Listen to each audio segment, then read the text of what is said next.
So again, welcome everyone to our closing keynote session for our Faculty Development Summit. I'm Tammy Free, the Faculty and Academic Affairs Officer, and it's my pleasure to provide an introduction today for our closing keynote speaker, Dr. Katrina Caldwell, who will be doing a presentation on Killing Us Softly, the Rhetoric of Resilience and the Art of Staying Down. Dr. Caldwell is new to Johns Hopkins as of July 1 of last year, I think. Became our Vice Provost for Diversity and Inclusion and Chief Diversity Officer. So she is shepherding our diversity and inclusion roadmap and making sure all of our initiatives are coordinated and working well for both students and faculty and staff.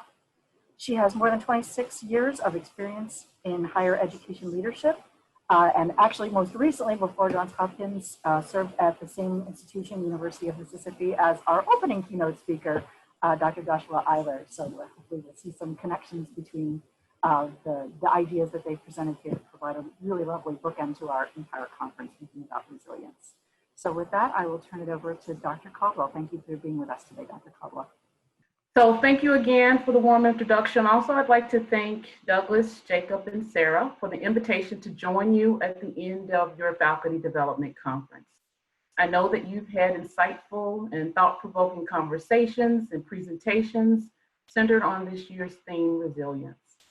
When I received the invitation in August, after only 4 weeks in my role at Hopkins, I had some reservations about the responsibility of delivering a keynote so early in my tenure. However, after meeting with members of the conference planning team and learning more about your wonderful program, I got pretty excited about today's dialogue. My address, entitled Killing Us Softly, the Rhetoric of Resilience and the Art of Staying Down, has 3 main points. First, a brief discussion of my early engagement with the rhetoric of resilience in higher education. Second, a brief overview of 2 key concepts explored in education that are foundational to understanding diverse learners and that might benefit from this new focus on resilience teaching. And finally, I will talk about my hopeful reception of resilience pedagogy as an opportunity to build on the conversation about creating adaptive learning environments designed to address the persistence for all of our students. This first slide, I'll just give you this briefly because I want you to reflect on this as I'm giving my remarks. I'll provide an opportunity for you to share your reactions to this in the chat closer to the end of the presentation. But I want you to think of a time when your voice was valued and included in a classroom setting, and you felt excited about the learning taking place, or you felt exciting learning taking place. What did people do to create that space? And how did this make you feel?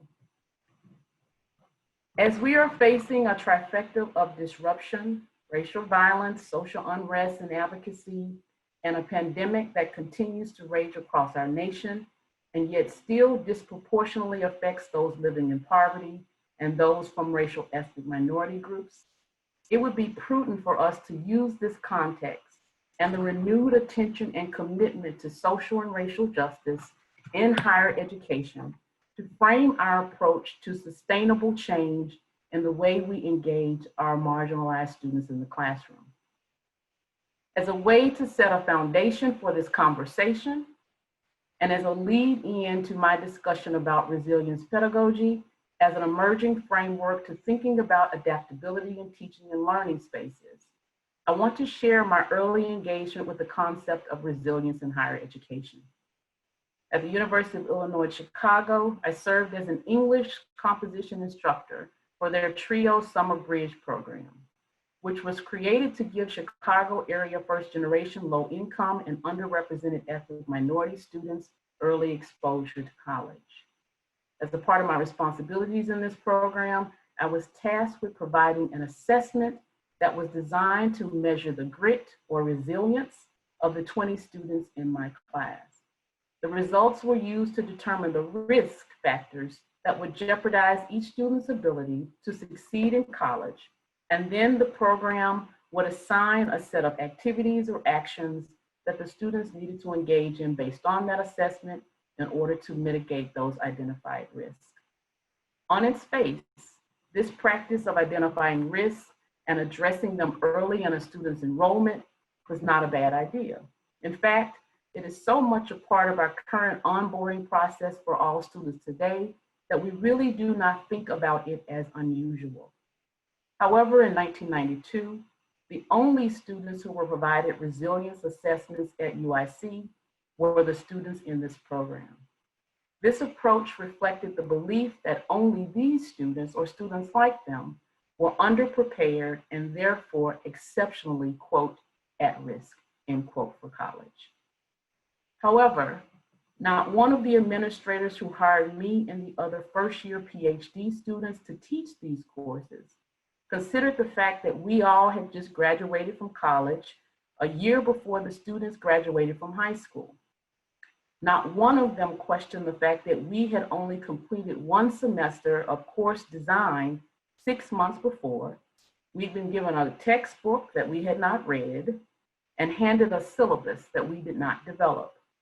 Not one saw us as a risk to these students' ability to succeed in college. Since racial integration in higher education, this deficit-based approach to understanding student success almost exclusively underrepresented ethnic minority student success is canonized in the research on student retention. Not really until Dr. Gloria Ladson-Billings, a scholar and teacher educator, introduced culturally relevant teaching, or CRT, in the 1990s, that a small crack in this rhetoric on resilience that essentially blamed the cultural home environment, schooling, and sometimes the students themselves on their inability to persist and graduate. Dr. Ladson-Billings not only shifted the focus on this population of students as learners and not subjects, she spent time with model K through 12 teachers who had successful academic outcomes with these students to determine what they were doing differently. Though her work has had some modest success in the elementary and secondary education space, the influence of her work in post-secondary education has taken time. So much time that many of the proponents of new concepts like inclusive teaching and critical race theory do not fully appreciate or know to acknowledge her contributions in this work. The rhetoric of resilience was a way to focus on broken people and not broken systems.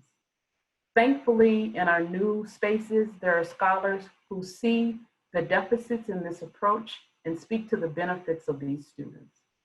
Inherent in this definition created by these scholars in a full page ad, and actually it was a full pullout ad that talked about inclusive teaching and the benefits, that gave tips and ideas and talked about the fundamental principles of inclusive teaching.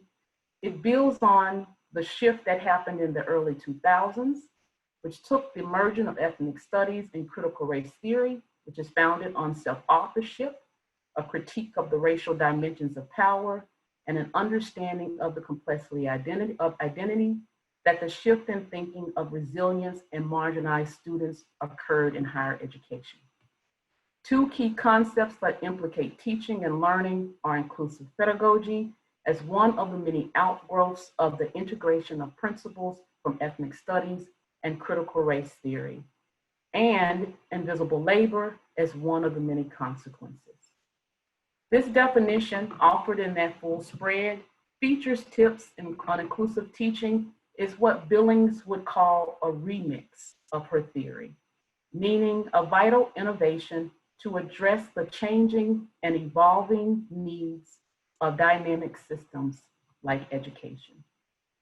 Inclusive teaching asks many questions, but one that is central to my remarks is, what does centering student identity in teaching mean for diverse learners?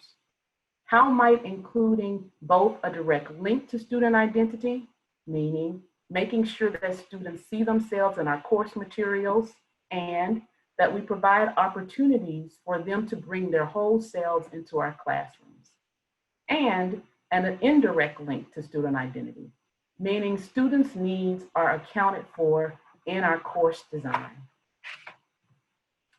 Some high-level features of inclusive teaching include student-centered learning environments.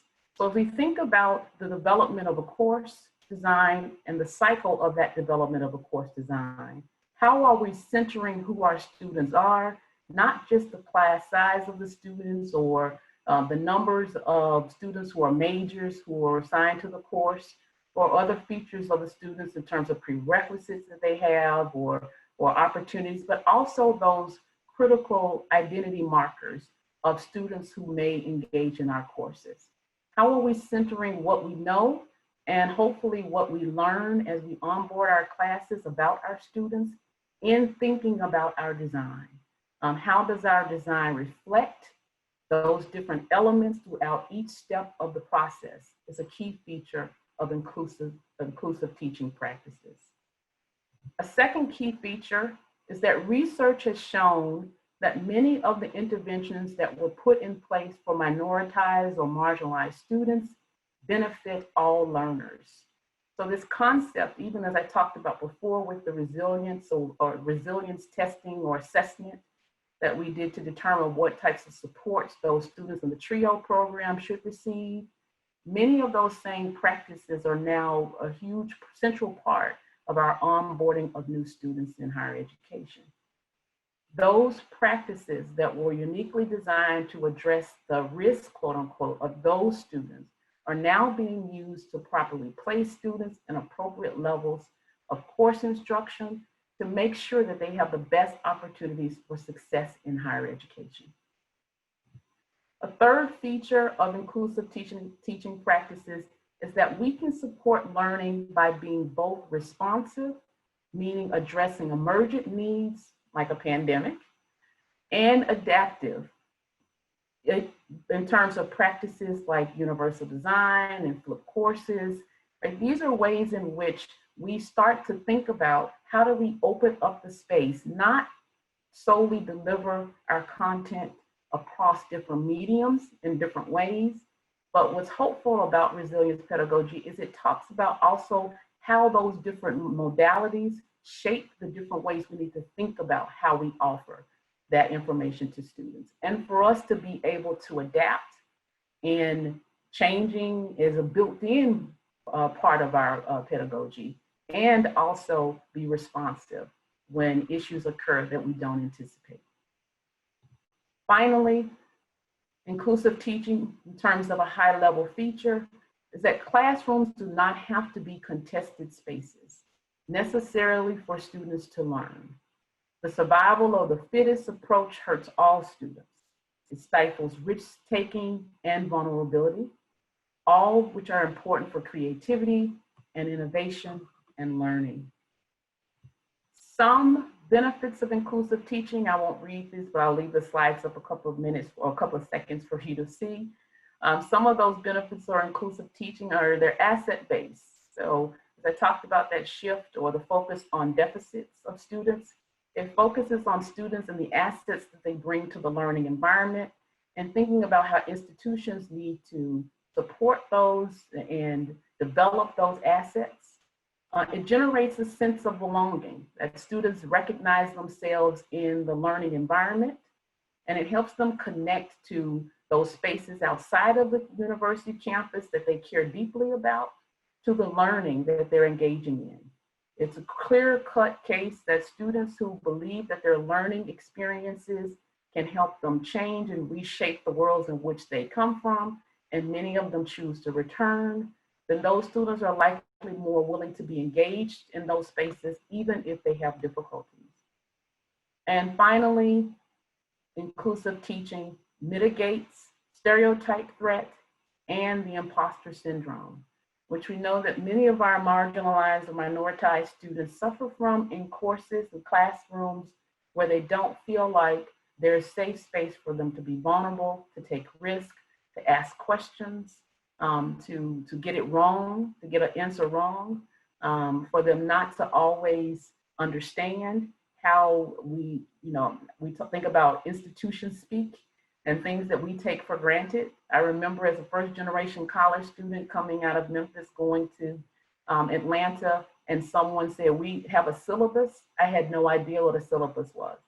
I didn't understand, and when folks actually said it was a contract, I thought it was something that I had to sign and that I would need someone else to read on my behalf, because I'd always been taught you don't sign a contract without someone looking it over.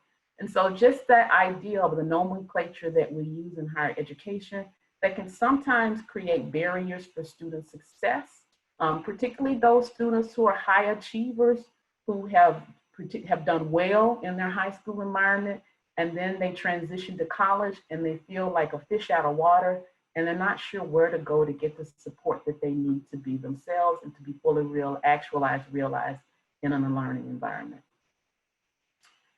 Despite the research to support the value of inclusive teaching practices and minority student persistence and retention, and as I shared before, the benefit that we gain from these practices when we talk about all student persistence and retention, there are still not enough institutions that have invested resources and support for training faculty on how to incorporate these practices into their classrooms.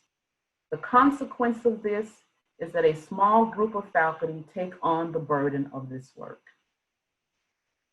Justifiably so, another issue that arose as a part of addressing the disruption and trauma created by COVID was the increased responsibilities placed on faculty to engage with students outside the classroom. They were asked to interact in ways that served as an extension or bridge to the institution's efforts to address barriers to student success and threats to academic continuity. The conversations taking place between faculty across the country raised an important question. Who had been responsible for this extension or bridge to students who we know daily face disruptions to their learning, or who feel ill-equipped to fully access the benefits of a college education? Crain et al. In this definition of invisible labor point to two key factors in the framework or the understanding of invisible labor. The first, that it's a symbolic concept that talks about devalued work in a workplace. So when we think about those tasks, and often when we think about faculty, often we think about service outside of our departments. So service inside of our departments, or quote unquote academic service, are privileged over service that takes place outside of our academic departments or outside of our professional activities. So working with student organizations, supporting students in spaces that are outside of the classroom are not valued as highly in most institutions as, say, for instance, a faculty member who's doing undergraduate research with a student. Secondly, we think about invisible labor in the term of the visible actors. So it's those individuals who are engaged in these activities, how their visibility is impacted in academic spaces. Crain and al. Suggests that disempowerment is embedded in this dynamic, and that there's a reward system for those faculty members who don't over-engage in these activities. On the flip side, there's also risk and their consequences. So when we think about invisible labor, we think often about faculty whose responsibility it is to look at to take on the institutional diversity and unit level diversity goals. And there are goals that are set forth for the institution, but there's not a lot of effort in being transparent about the individuals who take on the responsibilities to meet these goals. So at the bottom of this slide, I focused on just a few, and this is not to suggest that faculty members who fit outside of these three bubbles do not engage in invisible and or emotional labor. As a matter of fact, it is more about the degree to which they do engage in this labor. So first, talking about minority or faculty of color, most of the experiences that I've had over my career engaging, and particularly in the last 10 to 12 years of my career, I've been privy to tenure cases of faculty, and often when minority faculty or women faculty do not progress in the tenure track, the reason is often cited as lack of productivity. Fit is also probably number 2 on that list, but lack of productivity. And whenever we sort of drill down and start having conversations about what were the reasons why there was a lack of productivity, it's often that the individual has taken on huge service responsibilities. So thinking about that as a heavy service load, but it's important for an institution that that work gets done. The way that we address the student needs outside the classroom requires a lot of support, and most of that support is not both identified, it's not transparent, it's not often paid support, but it is central to institution and sometimes unit level diversity strategic initiatives. The second group that I think about in this are women are often take on a great deal of the emotional labor, or what some researchers call the quote unquote housekeeping duties in academic departments. And even though you would think that that particular labor would be visible because it takes place inside of the unit, when we think about before the symbolic and the visual dimensions of invisible labor, that work itself is not valued, even is not often valued, even though it's necessary. And because these individuals are often the ones placed in these roles or take on these roles, they in themselves can be devalued in some instances. And then finally, we think about instructional faculty who are particular high risk at heavy service loads for lots of different reasons. The one that is important to this talk is to note that within our contingent or instructional faculty are often where the larger percentages of our traditionally underrepresented individuals are. So when we think about ethnicity and gender, and we think about their distribution, they're often more underrepresented minorities and women in particular in these roles. And so for all of the reasons that I described before, the high, heavy service load, the need to take on emotional labor, those have an impact on our contingent faculty. In 2019, this article was published in the Chronicle to elevate the continued concerns facing minority faculty and invisible labor. In that same year, 13 Yale professors announced that they would be stepping down from their positions at the university's Ethnicity, Race, and Migration Program, or ER&M. Their resignations were not the result of scandals or misconduct, but rather the acts of protest against Yale's alleged refusal to support both the program and its larger mission.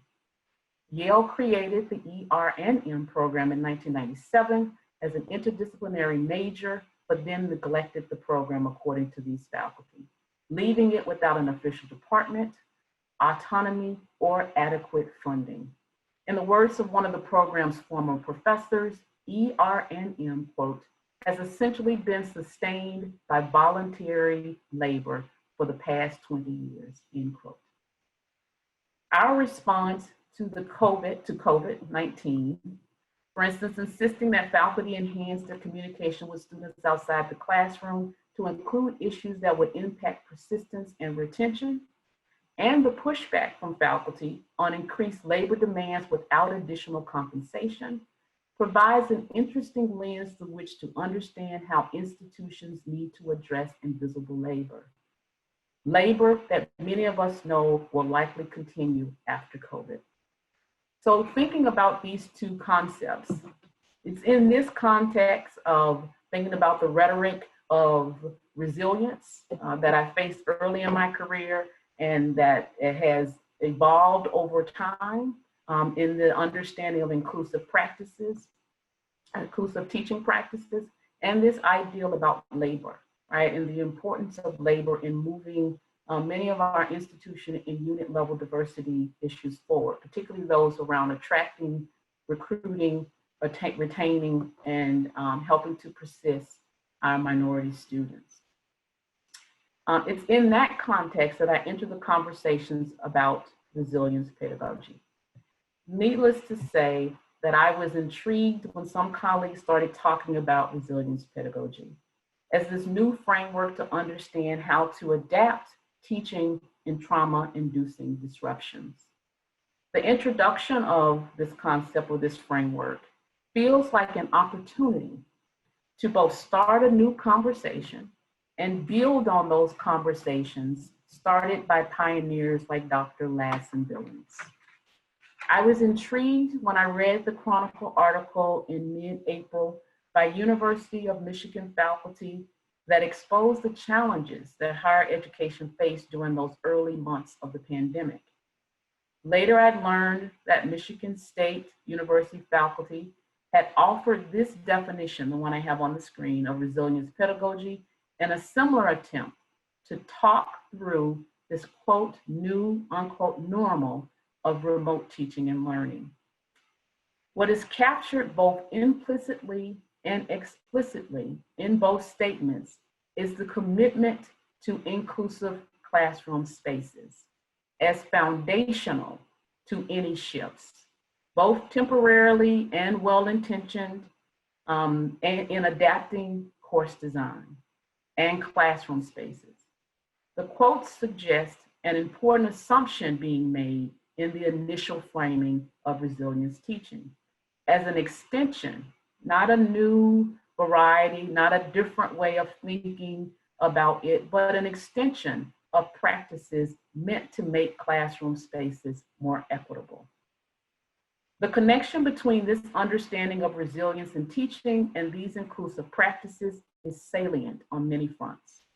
But for the purposes of this conversation, it raises an important question. What does this new strategy mean for diverse learners? How does the emphasis on resilience open the door to new ways of thinking about and connecting to inclusive pedagogy? Also, how does it account for the responsibility on certain faculty to continue to do this work, even after this current disruption?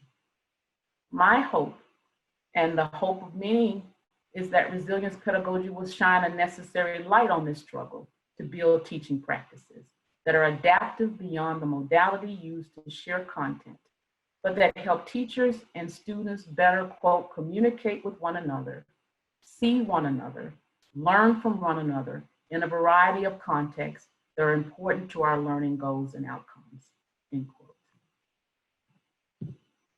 I wanted to share this article that was in the newspaper, the Boston Sun. I almost forgot where I was for a minute.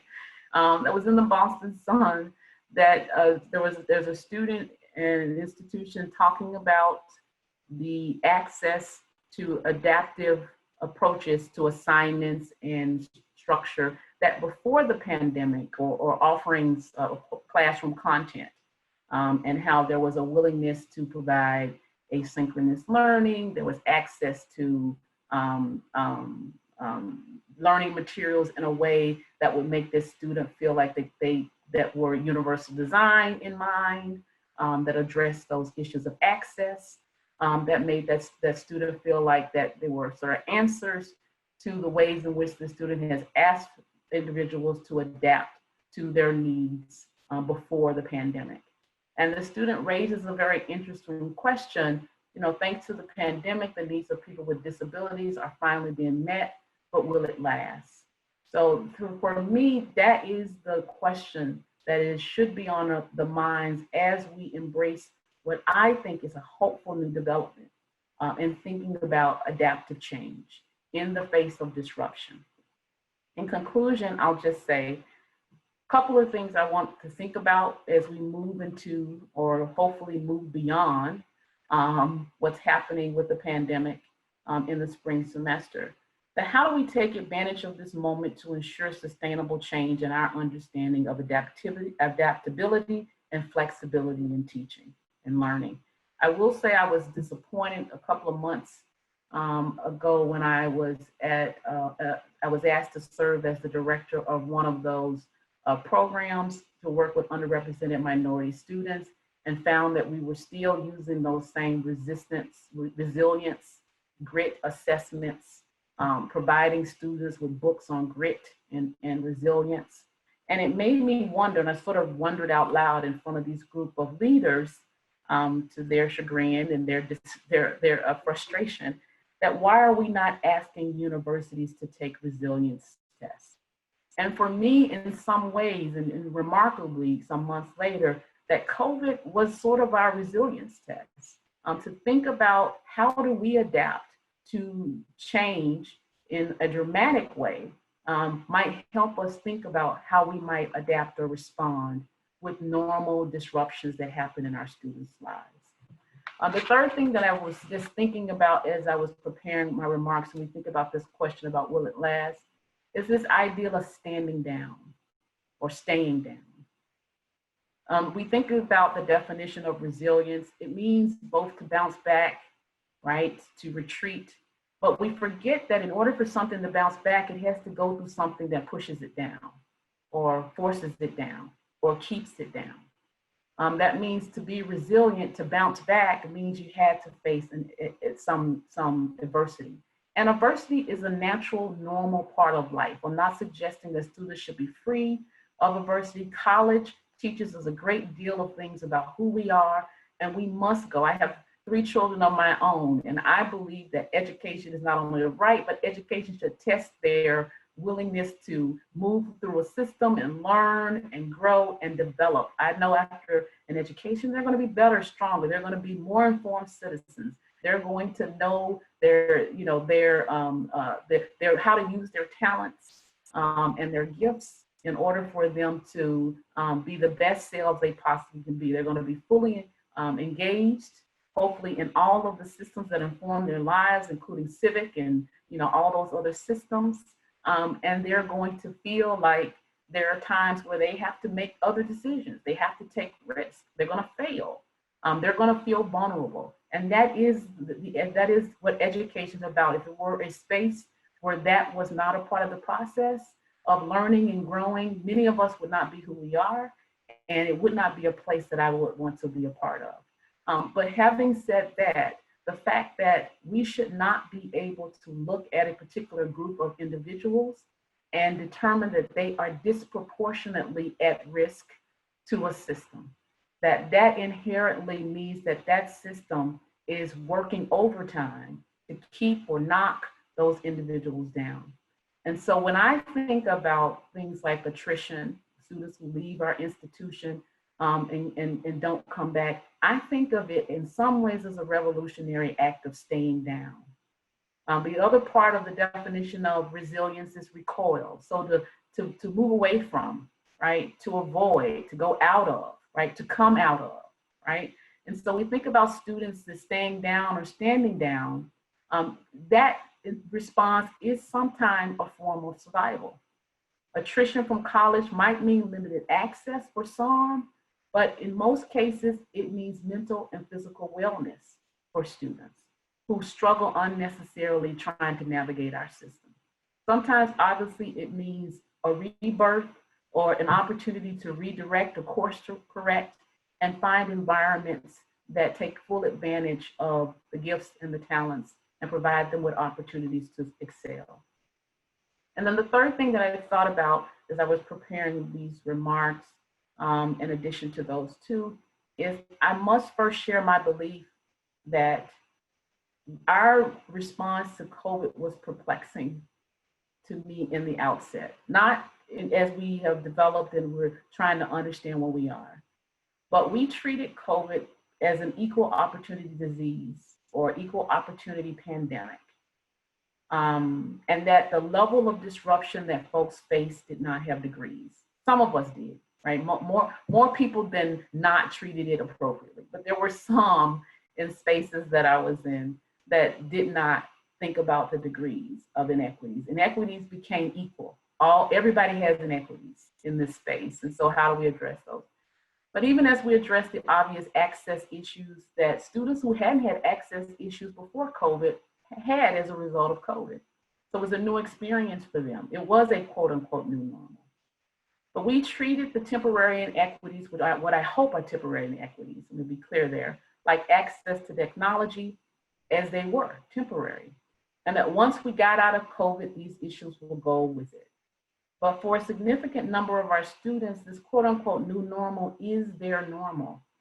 And the question is, how are we going to keep intact the lessons that we learned, like hyper flexibility that we provided, that we will be willing to exercise when we return to quote unquote normal? And then the last thing that I want to share is that diversity folks are partners in this conversation about shifting priorities, about adaptability in teaching and learning. I have a lot of colleagues, I've been in this business a long time, so I have a lot of colleagues across the country who are not at the table when these issues emerge on campuses. D&I, diversity, equity, inclusion folks provide significant contributions in crisis for a variety of reasons, including a great deal of the work we do is helping institutions manage crises. And we understand access. And lastly, marginalized identities are often not the ones thought about in crisis. For instance, no one thinks, do we have an interpreter or a ramp in the middle of a fire? We have to plan for inclusion. And we particularly have to plan for it when we face disruptions like the disruption we just faced. As much as we would like, inclusive excellence practices are not fully integrated on our campus. We have key partners in the teaching and learning space. I have worked with some awesome folks at the University of Mississippi, one of which was the headliner, the keynote of this conference, who have adopted these practices as central to their work. But no one would wonder why the CFO is attending a meeting about shifting the budget model for teaching and learning. Why is it not as natural to include the CDO in questions about access and inclusion at the outset? As I wrap up, I remember vividly where I was when this pandemic became a reality for our campus. I was on what felt like, at that time, a serendipitous path. I was headed to St. Louis to celebrate 5 decades of life and planning to participate in an airport interview for my next job, which at that time wasn't in Hopkins. I got the call a few days before I was supposed to leave, telling me to hold up because we were being called back. We were not going to return after spring break. It was announced that a few work groups were being formed and what would come to be our platforms on teaching and learning were being pulled together. I asked a question about equity, and I was told that I should call and offer my support to those spearheading this effort. Thankfully, my support was welcome. I asked the question about how our team can be part of supporting the efforts of moving the conversation forward. I was used to this part of my job. Diversity and equity were rarely a part of initial conversations at my institution unless it was quote unquote obvious that this was a diversity, equity, and inclusion issue. We spent weeks working together. Those members of those teams heard my staff, responded to their contributions in this space. It wasn't until later that we understood how impactful the role of the diversity researchers and practitioners on our campus were when we learned that COVID when we learned the implications for race, gender, and sex. When we learned about the deadly implications that started, we found out in late July, because in Mississippi, they wouldn't disaggregate the COVID data across racial groups. So it wasn't until late that we learned that African Americans, Latinx, American Indians, and American Indian, and people living in poverty were more susceptible to the virus, more disproportionately susceptible to the virus. In keeping with that conversation, I encourage us to stay the course so that students do not have to stay down or retreat or be resilient in the face of obstacles. I think about the fact that institutions, and I do agree, we've had a resilience test. How will we come out of this quote unquote new normal as a result of it?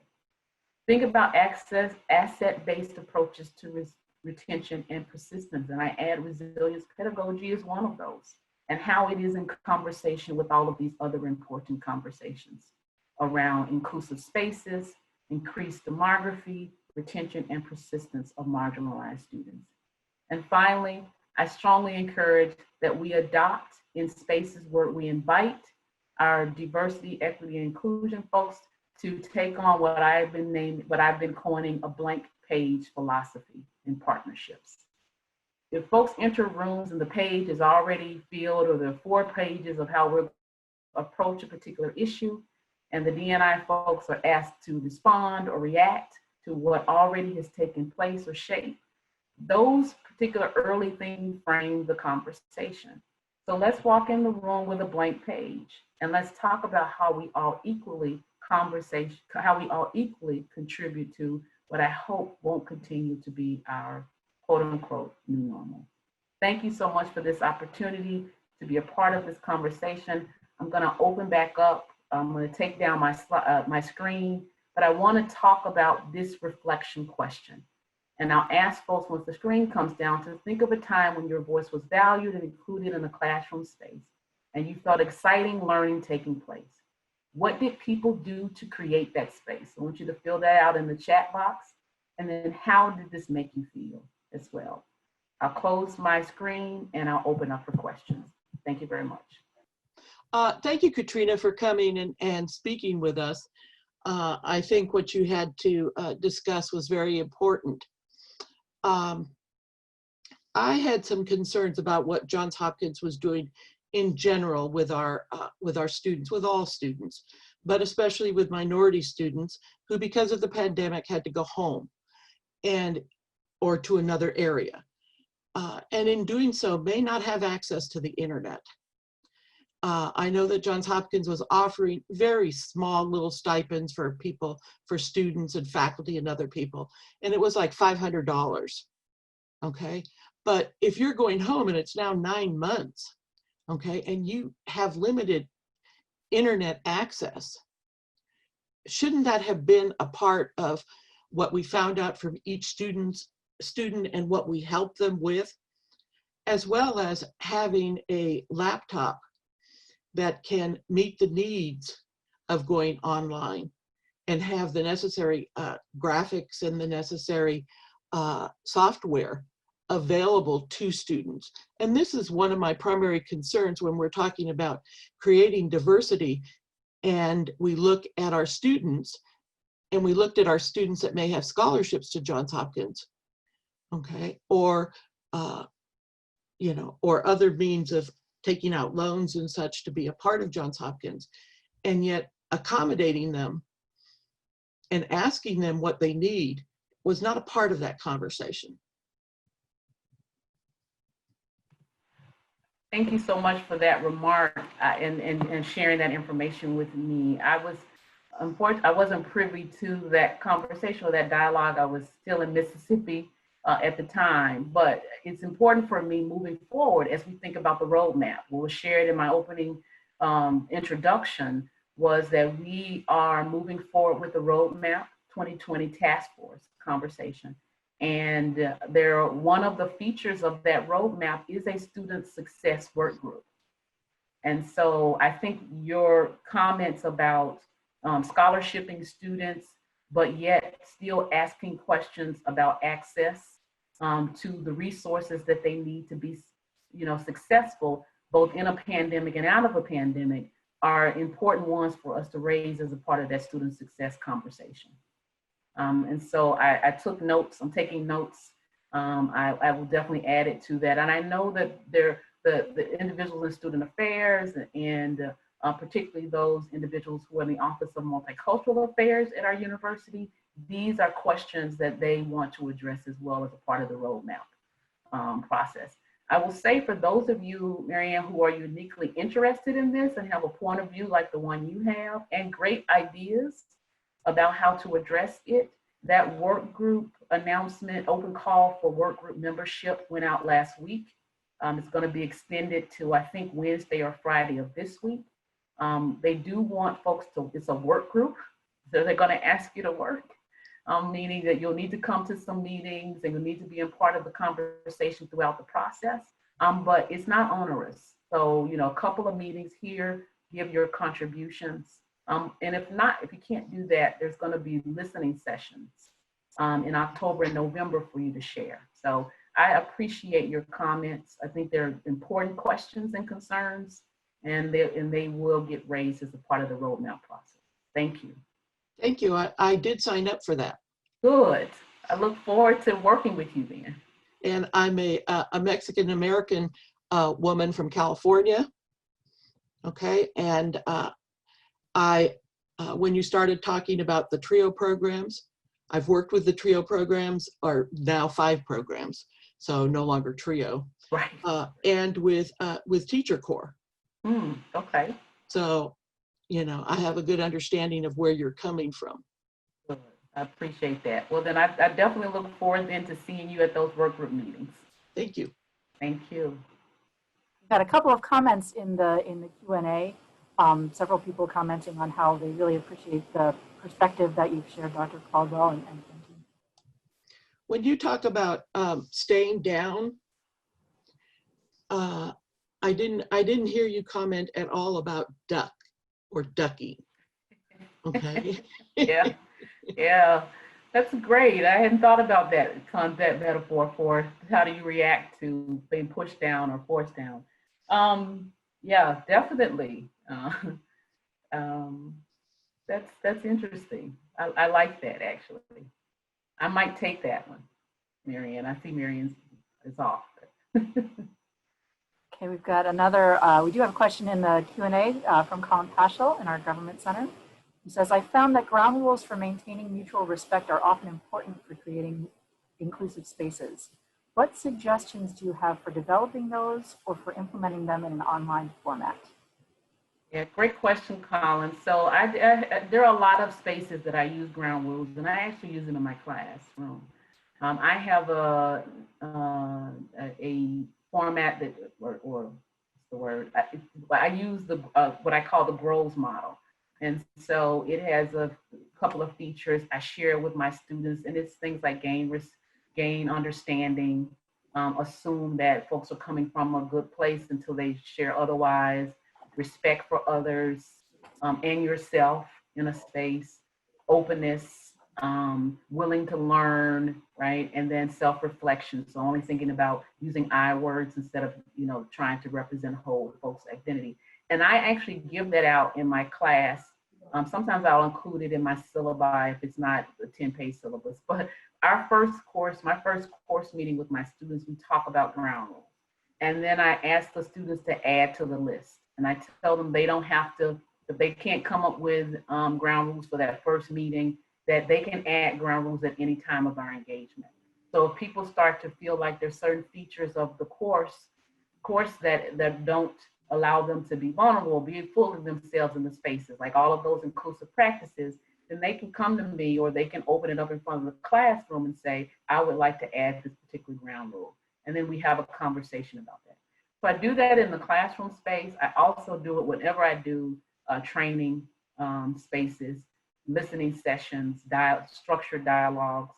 I always open with ground rules. I also, I guess you could call it peace certified, but went through a certification training to hold peace circles or reconciliation, or some people call them restorative justice circles or processes. And I also introduce ground rules as a part of that process. And we actually spend a full process talking out ground rules.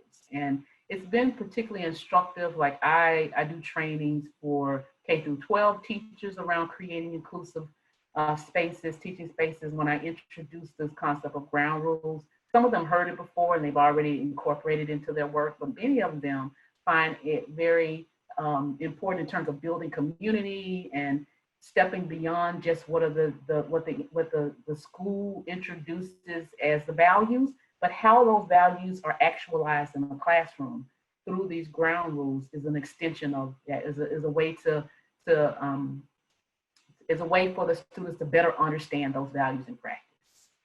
And so it's an instructive part. I'm happy to share that document with folks, that GROWS model document with folks. But like I said before, it's just a jumping off point for you to use as instruction for people opening the conversation around that. And yes, I'll share that.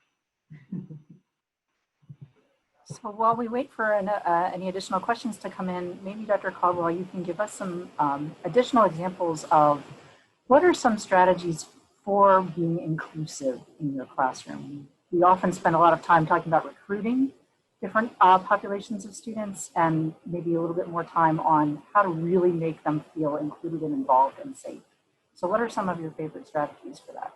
Yeah, that's great. And so I'll tell you the place that probably doesn't seem natural to start with creating the inclusive space, but is an important one is self-awareness. So some self-evaluation.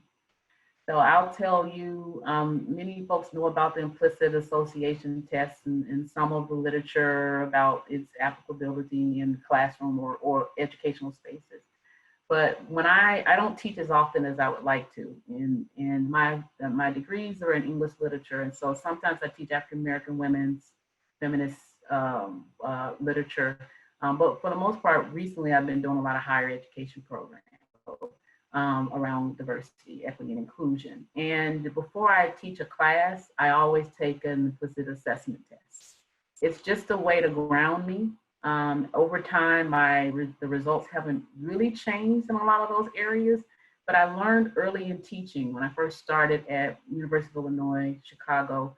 Many folks know this model where the PhD students are the only instructor in the class. And so we have 40 students. We came in with 40 students, two classes of 20 students teaching English composition. And so I learned very early on, someone introduced us to take an assessment of, kind of a self-awareness assessment before the IAT became so popular and well known. And I realized that I had bias. My bias was showing up in the classroom, and that the women students in the classroom often seemed to be more prepared because they were always giving eye contact. They seemed eager to want to answer questions. Their responses often felt more thoughtful or thought out to questions that were asked. And I would go a whole class and not call on other students, not call on men students, right? And so understanding that, and then later taking the implicit association test. So before I teach, I do some sort of self-awareness. So I would encourage you when you're, entering the semester or over the summer, or you're thinking about ways. I've had colleagues, one particular colleague told me that on the Zoom call, he had an interesting experience where he's on Zoom. So now we're in this Zoom environment, and his partner happened to be in the space close or adjacent, hearing him teach his class, and realized he was doing similarly. He was only calling on the men students.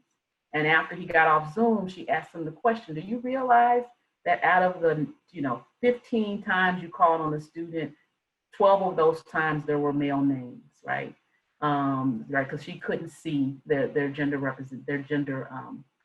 presentation.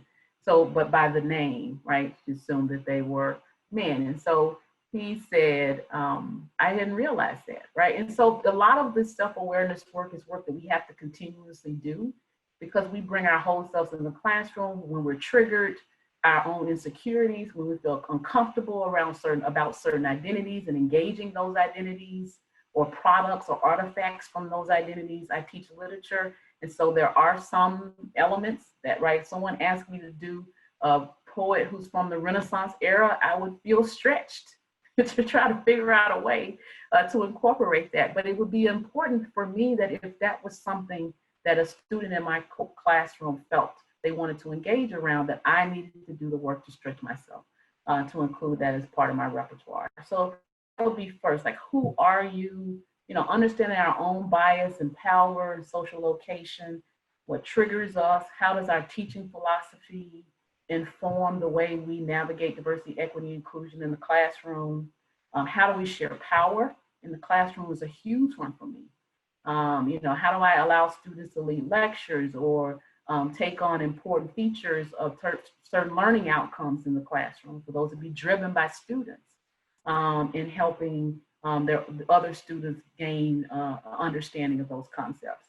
And then what are some of the risks I'm willing to take? Like, as a person who shows up in some of my identities, I learned very early on, my first time I walked into a classroom at the University of Illinois and walked up to the front of the classroom and announced who I was, 3 or 4 students got up and left.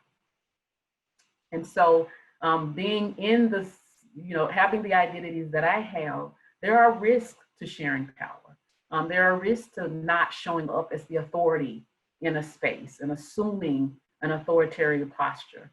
But how do I provide an inclusive opportunity for students to engage without me being so afraid of those risks, or at least trying to mitigate those risks? So that would be one. And then I think an important one that we take for granted that might sound, simple, is get to know our students. I do an evaluation of my students, the first or second class, depending on how long the guidelines conversation takes. I send it home with them if it takes too long during the course or takes the whole course. And I ask them questions, and depending on the course that I'm in, I may vary. So what is their relationship with literature? I'm teaching a literature course. Who are some of their favorite writers, right? Are there genres that particularly appeal to them?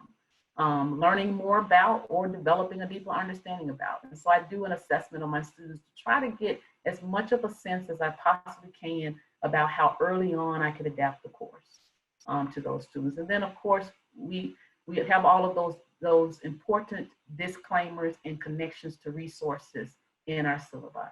So connecting students to Disability Resource Center, connecting students to the support and resources, academic support and resource centers. And so I have those disclaimers as well. So students don't have to necessarily self-identify in a course if they don't want to, but I do connect them to resources and share with them what are some of the best ways to use those resources.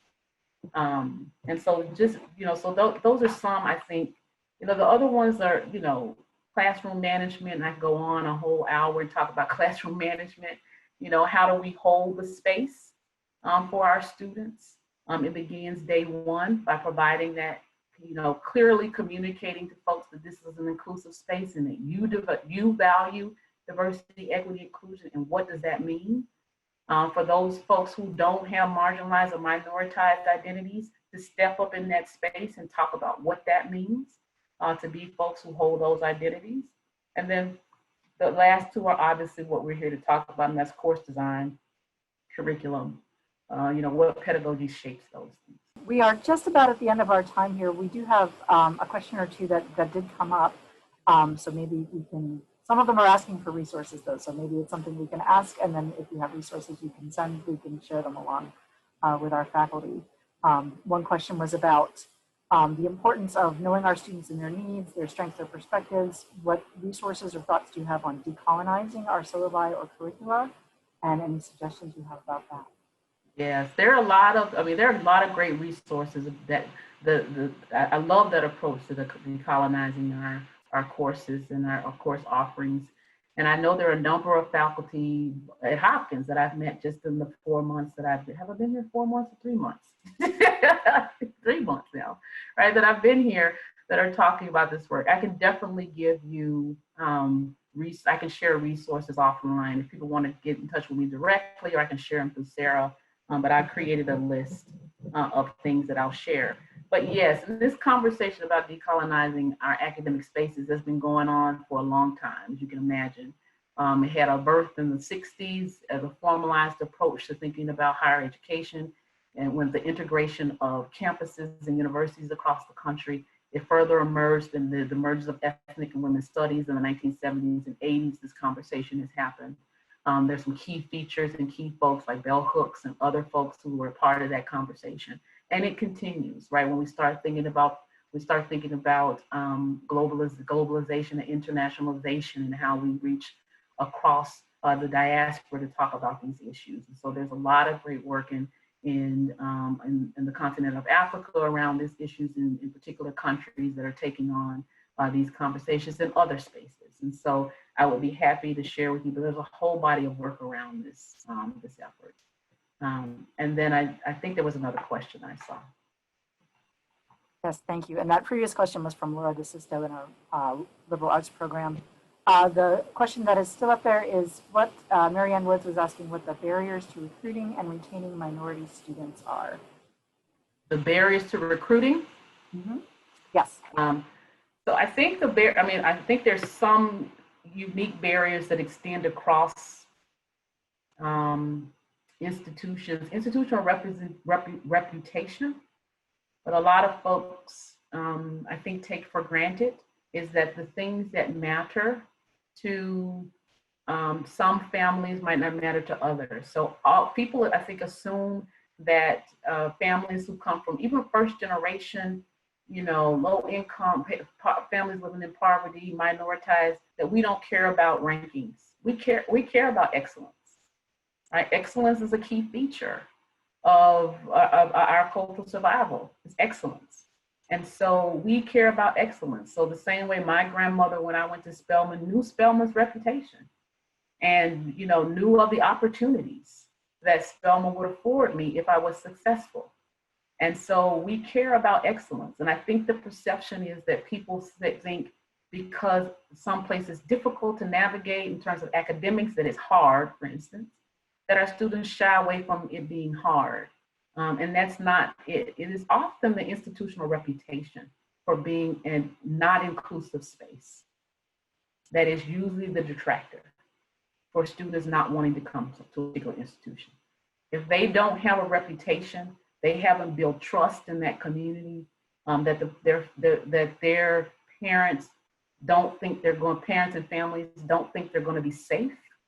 That's a more difficult barrier to overcome than this idea of excellence or this idea of it being a difficult or hard academic space to navigate. So that's one. I mean, there are other unique things, cost, you know, there are lots of things that don't necessarily, that those groups you think about as the same way as other groups. But if I had to say the one unique feature that keeps students from going to places, it's the institutional reputation around race and equity issues.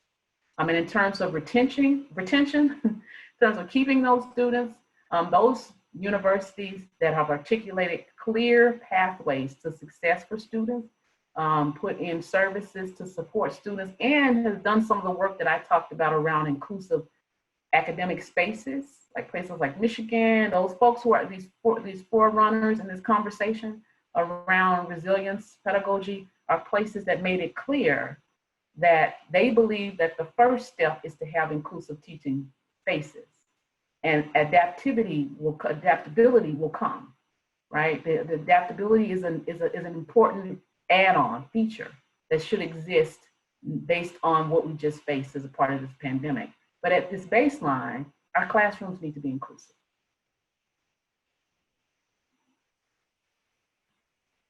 Thank you so much, Dr. Caldwell, for joining us on this Saturday afternoon and for sharing your ideas and for answering your questions. Thank you. Really appreciate your time today. Before we close out, this is again our last session of the summit, so I'm going to kick it over to our Professional Development Committee co-chairs, Jacob Felderstein and Sarah O'Byrne. I'm going to take an opportunity to thank them for the amazing work they've done in putting together this program for us as well.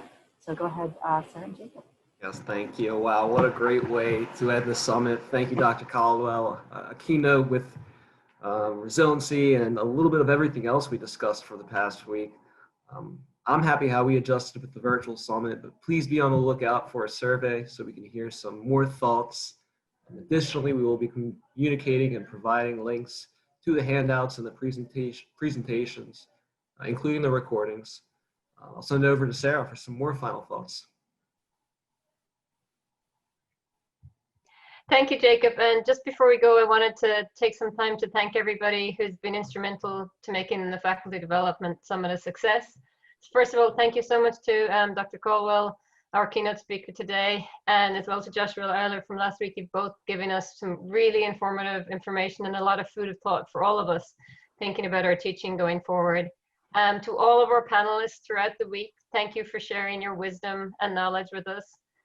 This is the 4th summit, and Jacob and I had a hard act to follow, taking over from the very capable Phyllis and Jin as co-chairs, who organized wonderful in-person summits for the past 3 years. So we're very grateful to them for their help and advice. It was the first all virtual summit, so a few more thanks to those who helped make it easier and accessible. Thank you to all the other members of the Faculty Development Committee for coming up with ideas to make this a success. Special thanks go to Tasha, who has been organizing and managing all the webinars and Zooms, not to mention multiple emails back and forth trying to get all of this set up. To Tammy for all her help and all the moving parts and also managing many emails as well. To Dean Donahue for her continued support for faculty development. And lastly, thank you to all of our participants. Without you, the summit wouldn't have been successful. So thank you to everybody who's shown up throughout the week. We hope you've enjoyed it and found it valuable. And as Jacob said, there's going to be a survey, so please fill it out. Thank you all. Bye.